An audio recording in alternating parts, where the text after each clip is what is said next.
তো আজ তোমাদের সাথে শেয়ার করি দুপুরের একটা থালি।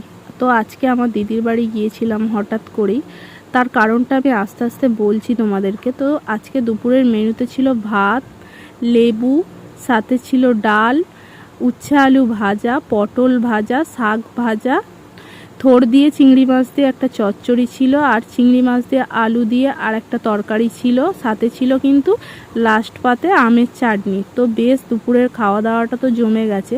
তো আজকে হঠাৎ কেন দিদির বাড়ি গেলাম, তো আজকে আমরা বজবজ কালীবাড়িতে পুজো দিতে গিয়েছিলাম। তার কারণ তোমাদের দাদা ভাইয়ের দেখো পায়ে একটা কেপ ব্যান্ডেজ বাঁধা আছে, তার কারণ আজ থেকে 1 মাস আগে তোমাদের দাদা ভাইয়ের একটা অ্যাক্সিডেন্ট হয়েছিল। তো সেই জন্যই আমার ইচ্ছা হলো যে মায়ের কাছে একটু পুজো দিয়ে আসি। তো কালীবাড়িতে গিয়ে পুজো দিয়ে এসেছি। তো সেই সূত্রেই তো দিদির বাড়িতে যাওয়া, আর সামনেই আমাদের মৎস্যব আছে। তো মৎস্যবের তো একটা নিমন্ত্রণর ব্যাপার থাকে, তো সেই জন্যই দিদির বাড়িতে অমনি গিয়ে নিমন্ত্রণটা করে দিয়ে চলে এলাম। আর তোমাদের দাদাভাই কেন রাগ দেখাচ্ছে জানো, ও এই যে ডালটা নষ্ট করেছিল, ওই ডালটা নষ্ট করেছে বলে ওকে আমি বলেছি বলে সেই জন্য আমার উপর রাগ দেখাচ্ছে। তো আজকের মিনি ব্লগটা কেমন লাগলো অবশ্যই জানিও। দেখা হচ্ছে নেক্সট কোনো মিনি ব্লগে। তো টাটা।